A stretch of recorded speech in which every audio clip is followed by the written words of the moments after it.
আসসালামু আলাইকুম।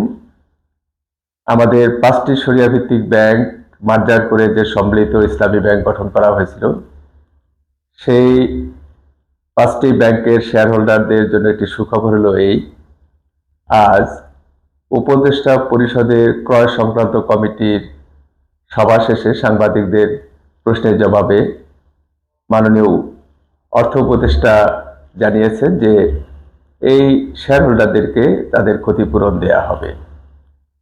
তিনি বলেছেন যে তারা বাজারের সিগন্যাল দেখে শেয়ার ক্রয় করেছেন, সুতরাং তাদেরকে অবশ্যই ক্ষতিপূরণ দিতে হবে। তিনি বলেছেন যে ব্যাংকগুলোর যে কোনো নেতিবাচক অবস্থার জন্য শেয়ার হোল্ডারদেরকে সম্পূর্ণরূপে দায়ী করা যায় না। তিনি ক্ষতিপূরণ দেওয়ার মডেল তৈরির কাজ করছেন, কিভাবে ক্ষতিপূরণ করা যায়। যারা অনেক শেয়ার ক্রয় করেছেন তাদেরকে আংশিক ক্ষতিপূরণ করা হবে এবং আংশিক তাদেরকে নতুন সম্মিলিত ইসলামী ব্যাংকে শেয়ার দেয়া হবে, এরকম একটি চিন্তাভাবনা তার রয়েছে। অর্থাৎ আমরা বুঝতে পারছি যে যে শেয়ারগুলো শূন্য ঘোষণা করা হয়েছিল সেই শেয়ারগুলোর যারা শেয়ার হোল্ডার তারা ক্ষতিপূরণ পাবেন অবিলম্বে। তবে তিনি বলেছেন যে হিসাব কিতাব এবং কিভাবে ক্ষতিপূরণ করা হবে এ ব্যাপারে কাজ চলছে এবং পরবর্তী অর্থমন্ত্রী এ ব্যাপারে প্রয়োজনীয় পদক্ষেপ গ্রহণ করবেন এবং তিনি সে ব্যাপারে সুপারিশ রেখে যাবেন। আমি এই প্রসঙ্গে একটু কথা বলছি যে আমি আমার এই চ্যানেলে এই ৫টি ব্যাংকের শেয়ার হোল্ডারদের ক্ষতিপূরণ দেওয়ার জন্য অসংখ্য ভিডিও আমি দিয়েছি, আপনারা জানেন। এবং শেয়ার হোল্ডারদের ক্ষতিপূরণ পাওয়ার ব্যাপারে আইনগত দিক, প্রথাগত দিক, আন্তর্জাতিক নির্দেশনা সবকিছু আমি সেখানে যুক্তি সহকারে উপস্থাপন করেছি অনেক অনেক ভিডিওতে, যেখানে অনেক কমেন্ট এসেছে, অনেকের ভিউ এসেছে এবং অনেকে এই ব্যাংকগুলোর শেয়ার হোল্ডারদের শেয়ারের ক্ষতিপূরণ পাওয়ার জন্য আমাকে ব্যক্তিগতভাবে জানিয়েছিলেন। আমি সেটি ভিডিওর মাধ্যমে তুলে ধরেছি। আমাদের যে ভিডিওর মাধ্যমে যে প্রচারণা এবং আন্দোলন সেটি সফলতার মুখ দেখতে যাচ্ছে, সেজন্য আমরা আল্লাহর কাছে শুকরিয়া আদায় করছি। আমি একটি কথা বলে নিতে চাই যে বাংলাদেশ ব্যাংকের গভর্নর আহসান এস মনসুর, তিনি অতি কথা বলে তিনি ব্যাংকের সম্পর্কে মানুষের যে ধারণা সেটাকে তিনি নেতিবাচক করে দিয়েছেন।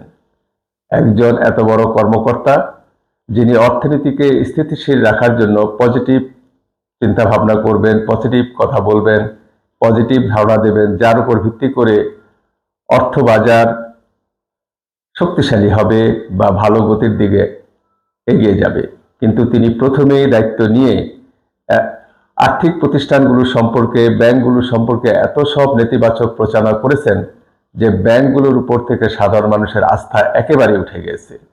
আপনারা জরিপ করে দেখবেন যে তিনি যে ব্যাংকগুলোকে মার্জার করেছেন, এই মার্জারকৃত ব্যাংকগুলোর কোনো কর্মকর্তা কর্মচারী তাকে একেবারেই পছন্দ করেন না।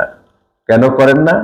তিনি এই ব্যাংকগুলোর সম্পর্কে মানুষকে এত নেতিবাচক ধারণা দিয়েছেন যে মানুষ আর সেই ব্যাংকগুলোর উপর আস্থা রাখতে পারেনি।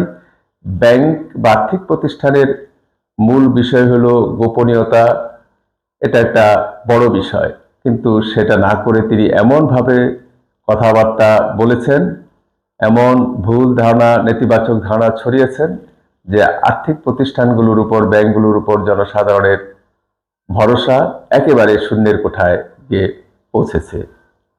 তিনি আসলে সুস্থ মস্তিষ্কের নন, সবসময় নেতিবাচক চিন্তা করেন। নেতিবাচক মানুষ দিয়ে কখনো ভালো কিছু আশা করা যায় না, তারা ভালো কিছু করতে পারেন না। তার অতি কথনের প্রমাণ হলো তার যা ক্ষমতা নয়, তার ক্ষমতার আওতায় নয়, সেগুলো সম্পর্কে তিনি মন্তব্য করে বসে থাকেন। সম্প্রতি তিনি আমাদের জাতীয় পে স্কেল সম্পর্কে নেতিবাচক মন্তব্য করেছেন। তিনি বলেছেন মূল্যস্ফীতি হবে, এবং এই যে নেতিবাচক প্রচারণা করে তিনি বাজারে একটা ডামাডোল অবস্থা তৈরি করে বাজারকে এবং অর্থনীতিকে তিনি ধ্বংস করার মতো পদক্ষেপ বা বক্তব্য প্রচার করেন।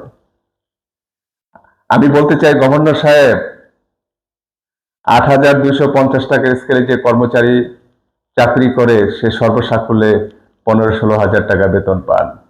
তিনি কিভাবে সংসার চালান? আর আপনার পকেটে কমপক্ষে বেতন এবং অন্যান্য সুযোগ সুবিধা সহ কমপক্ষে ৫ লক্ষ টাকা আপনার প্রতি মাসে আপনার পকেটে আসে। আপনি কি করে এই কর্মচারীদের দুঃখ কষ্ট বুঝবেন? আপনি আপনার আওতার বাইরে গিয়ে আপনি কথা বলেন আর সব কিছুকে আপনি নষ্ট করে দেন। যাই হোক, আমরা চাই যে আগামীতে বাংলাদেশ ব্যাংক সহ সকল প্রতিষ্ঠানে যেন পজিটিভ মানুষ, সুস্থ সবল মানুষ যারা ভালো চিন্তা করতে পারেন, ভালো কাজ করতে পারেন, তাদেরকে এ সকল প্রতিষ্ঠানে দায়িত্ব দেওয়া হবে এবং দেশের অর্থনীতিকে গতিশীল করার জন্য, বিনিয়োগ অবস্থাকে গতিশীল করার জন্য অগ্রণী ভূমিকা রাখতে পারবেন। মাননীয় অর্থ উপদেষ্টা আরেকটি কথা বলেছেন যে শেয়ার বাজার এবং বন্ড মার্কেট শক্তিশালী করা হবে, তাতে দেশের বিনিয়োগে প্রতিযোগিতা আসবে, উৎপাদন এবং শিল্পায়নের প্রতিযোগিতা আসবে। এ কথাগুলো তিনি বলেছেন। আমরা তার এই মন্তব্যকে সাধুবাদ জানাই। আপনারা জানেন, আমি এই শেয়ার হোল্ডারদের শেয়ার মূল্য ফেরত পাওয়ার জন্য, ক্ষতিপূরণ পাওয়ার জন্য অসংখ্য ভিডিও দিয়েছি। আজকে মাননীয় অর্থ উপদেষ্টার এই বক্তব্যে আমরা আশাবাদী হলাম এবং আমাদের প্রচারণা, আমাদের ভিডিও, আমাদের ক্ষুদ্র আন্দোলন সফল হলো এবং এতে যারা সমর্থন দিয়েছেন, যারা আমাকে উৎসাহিত করেছে, সকলকে ধন্যবাদ জানাচ্ছি। সবাই ভালো থাকবেন। আসসালামু আলাইকুম।